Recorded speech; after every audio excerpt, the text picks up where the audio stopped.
प्रेम रंगरे रंगीन करी भल पाइबा सूतारे तैयारी करिथिली रुमालटीए खास तुमरी पाई खास तुमरी पाई। हेले किए जानिथिला से रुमाल दिने साथी हेब मो चिरदिन निज आखि लुह पोछिबा पाई। किए कहे प्रेम भल पाइबारे थाए, किए कहे त्यागरे। प्रेम काहापाई केमिति धोका खाइथिबा मनिषटा हुए तो प्रेम को प्रतारणार ना देई पारे।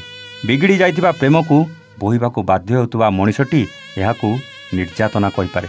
तेबे दर्शक बंधु आसंतु देखिबा प्रेम को नहीं एई स्वतंत्र अध्याय। प्रेम परिव्याप्त सागरर सीमाहीन ढेउ, सात दरियाठू भी बड़ हृदयर दरिया।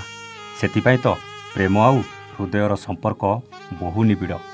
प्रेमिका हेउ बा प्रेमिक सेमानक रागरुषा अभिमान सबुकु जाबुड़ी धरे एई हृदय। प्रेम निवेदन परे अप्सरी जाइथिबा शीतर मनरे आकाशरू वर्षे गोलापी रंगर वर्षा। बिना फगुणरे देह सारा लागि जाए एक नियारा अनुभूतिर रंग। दर्शक बंधु आपण भाबुथिबे आमे एकथा काहेकि कहूछु। चिठी केतेबेले प्रथम प्रेमर प्रथम अनुभूति तो केतेबेले गोपनर साइता स्मृति। चिठी चिरीदेवा आगरू करा जाउथुबा निवेदन फुरकिना उड़ी जाउथुबा टिकी चढ़ईर मन। चिठी गारेई दिया जाइथिबा अक्षर प्रेम पीरतीर अभुला स्वाक्षर। सतरे चिठी एक भाव प्रवणता। पोस्टम्यान साइकेल शब्द शुणिले प्रेमिक प्रेमिकार हृदय चहली जाए, मन अथय हो जाए। प्रेमिक भाविनिए प्रेमिकार चिठी कागज कागजरे स्वप्न जोड़ुला, शब्द बुणुला, आउ सेही चिठी संसार भी गढ़ुला। प्रथम प्रेमर प्रथम चिठी प्रेमिक लेखे अल्प भावे बेसी। प्रेमिक तार निजर भावना को चिठी माध्यम प्रकाश करुला। तापरे प्रेमिका प्रेमिकर प्रेमर उत्तर देवाई अनेक भावुला।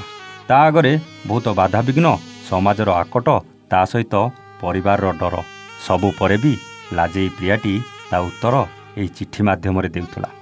लुचि लुचि माँ को मिछ कही पैसा नहीं लफाफा किणी प्रेमिक पाखकू लेखुला प्रेम प्रणयर पत्र।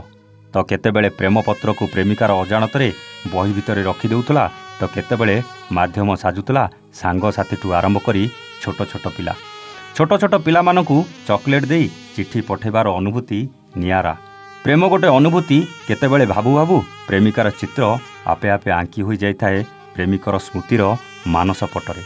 दूररू प्रेमिकार से लाजेई मुह को देखी खुशी हो जाए प्रेमिक। देखा हवा तो दूरर कथा, प्रेमिका सह सामना सामनी कथा हो भी पारेनी। प्रेमिका मुहरु पदे कथा शुणिबा पई प्रेमिक को जेमिति तपस्या करने को पड़ी थाए। प्रेमिकार राग रुषा को चिठी माध्यम बुझाऊला प्रेमिक। बिना फगुणरे भी देह सारा लागि जाउथला एक नियारा अनुभूतिर रंग। प्रेम शाश्वत। प्रेम थिला दुनियार सर्वश्रेष्ठ प्रतिज्ञा। सारा जीवन दुहे दुईक सांगर रहिबार प्रतिश्रुति थिला प्रेम। प्रेम थिला दिव्य अनुभूति।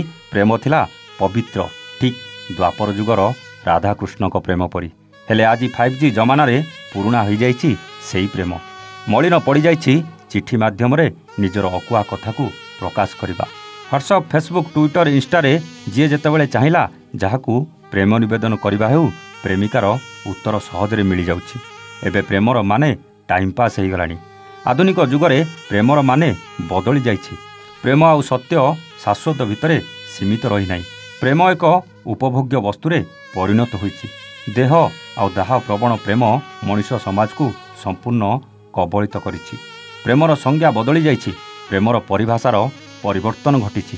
प्रेम दिवस बदल रे रेस्टोरेंट, पार्क, होटेल रे प्रेमिक प्रेमिका मानकर चलीछि लव आउ रोमांस।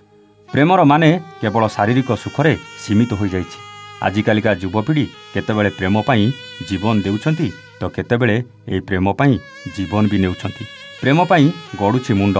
लक्ष लक्ष युवक युवती प्रेम पाई जीवन भी हारुछंती। आउ एई प्रेम पाई घटुछि बड़ बड़ अपराध। आग कालर प्रेम आउ आजिर प्रेम भितर रहिछि आकाश पाताल फरक। आधुनिक जुगर प्रेम कहानी एबे विकटाल रूप नेछि। से पवित्र प्रेम आज किछि अधैर्य प्रेमिक प्रेमिका अपवित्र हो जाइछि, जार निच्छक उदाहरण प्रत्येक दिन देखा मिलुछि। विगत दिन में लैला मजनू, हीर रांझा, केदार गौरी प्रेम पाई साजिथिले एक बड़ उदाहरण। तांको पाई प्रेम सृष्टि करथिला इतिहास। इतिहास पृष्ठारे आज भी सेमिति साइता होई रहिछि तांकर सेही प्रेम पीरतीर कहानी। तथापि काहींकि केजाणी बुझी पारुनांती आजिर युवपीढ़ी।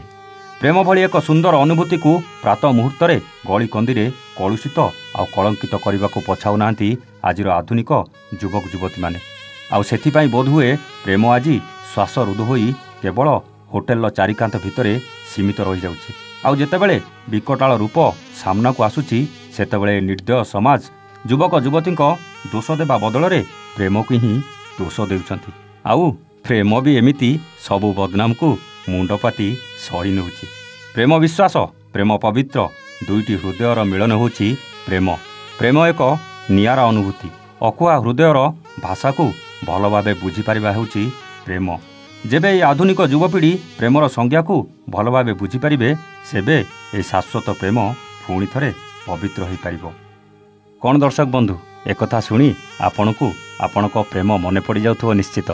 ଦର୍ଶକ ବନ୍ଧୁ, ଥରେ କୁହନ୍ତୁ ନା, ଆପଣଙ୍କ ସମୟରେ ପ୍ରେମିକ ପ୍ରେମିକାର ଝଲକ ଦେଖିବା ପାଇଁ ଶତ ଚେଷ୍ଟା କରି ବିଫଳ ହେଉଥିଲେ। ମାସ ମାସ ଅପେକ୍ଷା କରିବା ପରେ ଦୂରରୁ ପ୍ରେମିକାର ଗୋଟିଏ ଝଲକ ହିଁ ପ୍ରେମିକକୁ ଦେଉଥିଲା ଆତ୍ମତୃପ୍ତି। ହେଲେ ବର୍ତ୍ତମାନ ପ୍ରେମିକ ପ୍ରେମିକା ହାତ ଧରାଧରି ହୋଇ ସମୟ ବିତାଉଥିଲେ ବି ଭଲ ପାଇବାର ସେହି ଆନ୍ତରିକତା କମି କମି ଯାଉଛି। କାହିଁକି ନା ଦୂର ପାହାଡ଼ ସବୁବେଳେ ସୁନ୍ଦର ଥାଏ, ସେହିପରି ଦୂରରେ ଥିବା ପ୍ରେମିକା ପ୍ରତି ଥାଏ ଏକ ଅଦ୍ଭୁତ ଆକର୍ଷଣ। ଆଉ ସେହି ଭଲ ପାଇବା ପାଖକୁ ଆସିଲେ କମି ଯାଇଥାଏ, ଯାହାକି ଆଜିର ଯୁବପିଢ଼ି ବୁଝିପାରୁନାହାନ୍ତି। ତେଣୁ କୌଣସି ପ୍ରେମୀ ଯୁଗଳ ନିଜ ପ୍ରେମକୁ ହତାଶ ଅନୁଭବ କରୁଛନ୍ତି କି? ନିଜ ପ୍ରେମର ସେହି ଲକ୍ଷ୍ମଣ ରେଖାକୁ ପାର କରୁଛନ୍ତି କି? ତାହେଲେ ଆପଣଙ୍କ ସେହି ନିଆରା ପ୍ରେମର ଅନୁଭୂତିକୁ ତାଙ୍କ ସହିତ ବାଣ୍ଟନ୍ତୁ, ଯାହାଦ୍ୱାରା ତାଙ୍କର ମାର୍ଗଦର୍ଶନ ପାଇପାରିବେ। ଏହି ଯୁବପିଢ଼ି ଏକ ନୂଆ ଶିକ୍ଷା ଲାଭ କରିବ। ପ୍ରେମକୁ ନେଇ ଏ ସମାଜରେ ସୃଷ୍ଟି ହୋଇଥିବା ଭ୍ରାନ୍ତ ଧାରଣା ବଦଳି ଯାଇପାରିବ। ଯଦି ଆମେ ସମସ୍ତେ ମିଶି ଚେଷ୍ଟା କରିବା ତାହେଲେ ପ୍ରେମ ଆଗାମୀ ଦିନରେ ଏକ ନୂଆ ରୂପରେ ଦେଖିବାକୁ ମିଳିବ। ପ୍ରେମ ପାଇଁ ତାଗିଦ ନୁହେଁ, ସଠିକ୍ ମାର୍ଗଦର୍ଶନର ଆବଶ୍ୟକତା ରହିଛି। ଆଜିର ଏହି ସ୍ୱତନ୍ତ୍ର ଅଧ୍ୟାୟକୁ ଦେଖିଲା ପରେ ଆପଣମାନଙ୍କୁ କେମିତି ଲାଗିଲା କମେଣ୍ଟ କରି ନିଶ୍ଚିତ ଜଣାଇବେ। ରହୁଛୁ, ନମସ୍ତେ, ଜୟ ଜଗନ୍ନାଥ।